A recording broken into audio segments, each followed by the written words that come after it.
Quick count sebagai sebuah medium, sebagai sebuah tool untuk justru mengawal proses penghitungan suara itu sahih. Jadi akan sangat menjadi ironis ketika pemerintah PSI dia percaya quick count untuk penghitungan suara presiden, tapi kemudian nanti akan ada manipulasi mengubah hasil perhitungan suara PSI. Jadi ketika kita sudah melihat segala kecurangan TSM, terstruktur sistematif masih sudah dilakukan sejak jauh-jauh hari melalui pengubahan undang-undang hingga hari ini, proses pengarahan aparat dan sebagainya, dan kita sebut itu adalah sebuah hal yang menjijikkan. Maka kalau sampai nanti PSI akhirnya lolos, ini adalah sebuah sesuatu yang sangat super menjijikkan. Manipulasi suara adalah sebuah bentuk kejahatan luar biasa, extraordinary crime, yang tidak menutup kemungkinan siapa yang bertanggung jawab nanti harus diadili untuk mempertanggungjawabkannya.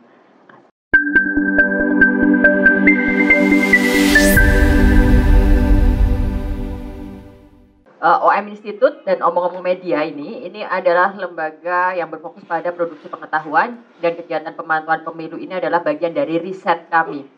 Pekan lalu sudah saya paparkan temuan kami, dan kita melihat bahwa kecurangan itu tidak hanya terjadi pada hari H. Dalam pemilu 2024 justru kecurangan itu berlangsung secara, karena sekarang bahasanya TSM kan, terstruktur, sistematif, masif sebelum hari H. Kita nggak perlu menarik jauh sampai ke MK, itu nanti pembahasan di bidang lain. Pembicara lain mungkin akan menyinggung itu, dan kita sudah banyak membahas itu. Tapi dari riset kami seminggu sebelum pemilu saja, kita sudah melihat bagaimana otoritas lingkungan terlibat, bagaimana lurah, kepala desa, RT, RW, itu juga aparat kepolisian itu terlibat untuk memenangkan paslon tertentu. Temuan-temuan itu sudah saya paparkan sebelumnya, dan di hari ini saya tidak akan mengulang itu lagi. Saya akan bicara untuk lalu kemudian so what gitu loh. Ketika kita sudah memaparkan ada beragam kecurangan. Kecurangan itu kan definisinya jelas. Ketika kita melakukan sesuatu di luar aturan main, melanggar aturan main. Lalu ketika sudah ada pemaparan bahwa itu sudah berlangsung tidak hanya di hari H, lalu kita sekarang mau apa gitu. Nah, pertama yang perlu kita tegaskan di sini, kemenangan paslon 02 atau siapapun yang menang dalam pemilu berdasarkan real count nanti tidak akan menghapuskan kecurangan yang terjadi. Kecurangan tetap kecurangan siapapun yang menang. Jadi ketika kita menjumpai bahwa misalnya mayoritas masyarakat ternyata tidak menganggap itu curang, atau mayoritas masyarakat memilih yang dianggap curang, itu bukan berarti kemudian kecurangan, kejanggalan, kesalahan, pelanggaran itu terhapus begitu saja dan tidak selayaknya kita bicarakan. Justru kita harus terus mempersoalkan ini, menyuarakan ini, karena jika tidak, maka kecurangan kemarin akan dianggap sebagai sesuatu yang tidak ada, akan dianggap sebagai sesuatu yang normal saja terjadi, dan yang lebih buruk lagi, ini akan menjadi sebuah role model, akan menjadi sebuah panduan bagi penguasa berikutnya untuk mengulang hal yang sama.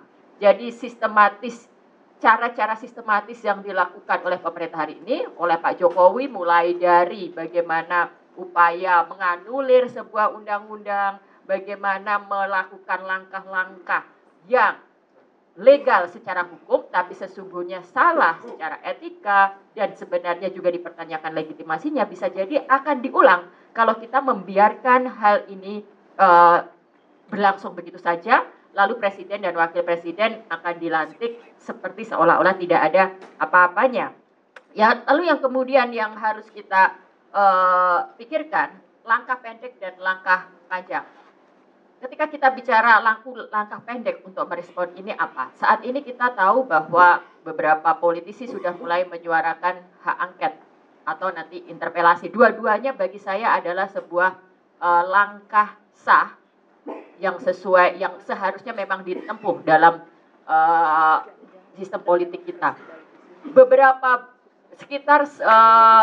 Beberapa minggu sebelum pemilu ya, di ruangan ini juga dalam sebuah diskusi di Jaga Pemilu, saya dan teman dari Jaga Pemilu juga sudah mengatakan bahwa angket itu seharusnya sudah digulirkan saat itu juga.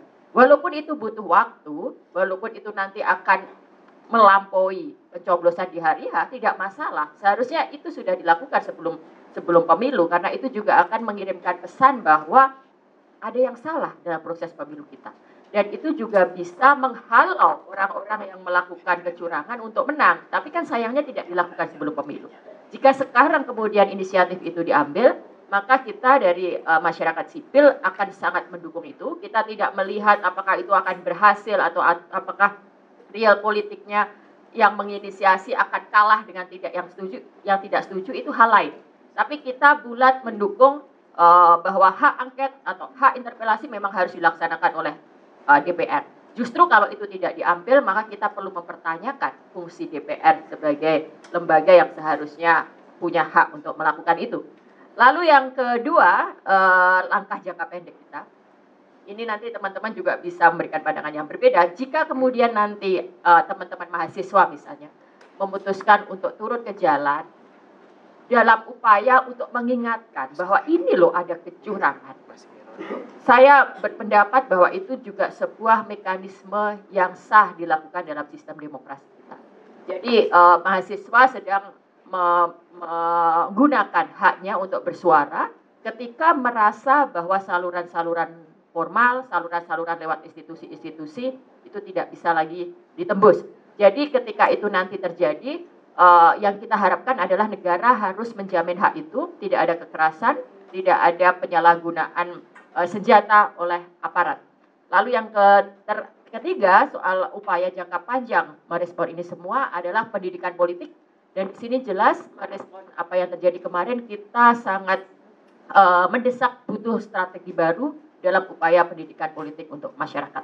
Sebagai langkah jangka pendek, saya pikir civil society akan mendukung hak angket, bahwa nanti realita politiknya itu tidak bisa dilaksanakan karena mungkin ada partai yang lebih memilih untuk mendukung status quo, lalu bergabung dan menolak hak angket. Itu adalah bagian dari dinamika politik yang kita juga tidak punya kewenangan apa-apa atau tidak bisa punya kekuatan untuk menolak itu. Tapi at least ketika kita menyuarakan bahwa rakyat mendukung hak angket sebagai bagian dari proses politik, sebagai bagian dari langkah hak yang perlu diambil oleh DPR, kita sangat harapkan bahwa partai politik mendengar suara ini, bahwa partai politik percaya bahwa untuk membangun kredibilitas mereka sebagai sebuah mesin politik yang memang bekerja, mereka justru harus menggunakan hak angket ini.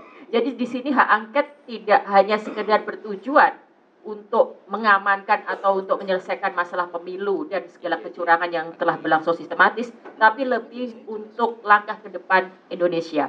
Jadi itu harapan kita. Kalau memang nanti tetap tidak bisa dijalankan, yang artinya partai politik gagal melaksanakan tugasnya, anggota DPR tidak bisa melaksanakan fungsinya, tadi juga sudah saya sebut, saya sebagai bagian dari masyarakat sipil menganggap bahwa desakan rakyat berupa mahasiswa turun ke jalan atau suara-suara berupa unjuk rasa, demonstrasi, termasuk diskusi-diskusi penciptaan voice yang akan terus kita lakukan merupakan jalur ekstra parlementer yang mungkin akan perlu kita laksanakan. Jadi kalau nanti rakyat memutuskan untuk melaksanakan unjuk rasa, demonstrasi, itu juga bagian sah dari mekanisme politik, dari bagian demokrasi. Dan tugas dari negara adalah memastikan bahwa tidak ada kekerasan dan tidak ada upaya untuk menghalang-halangi proses itu. Oke, soal dugaan transaksi suara untuk memenangkan PSI. Pertama, dugaan itu kita sedang berbicara tentang sesuatu yang kita duga sedang terjadi dan akan terjadi. Ini berbeda dengan kecurangan-kecurangan yang kita paparkan tadi, itu kita bicara sesuatu yang jelas terbukti terjadi. Nah, dalam menyikapi kemungkinan adanya transaksi suara untuk meloloskan PSI ini, pertama saya mau berangkat dari sedikit ilustrasi kecil. Kemarin saya naik Grab. Sopir Grabnya ketika kita melalui KPU, dia bilang, nih KPU lagi ngatur.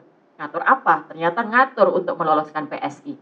Nah, di sini ini betul-betul omongan sopir Grab gitu. Jadi di sini fakta bahwa quick count menyebutkan angka PSI sekian itu sudah diketahui secara luas oleh masyarakat.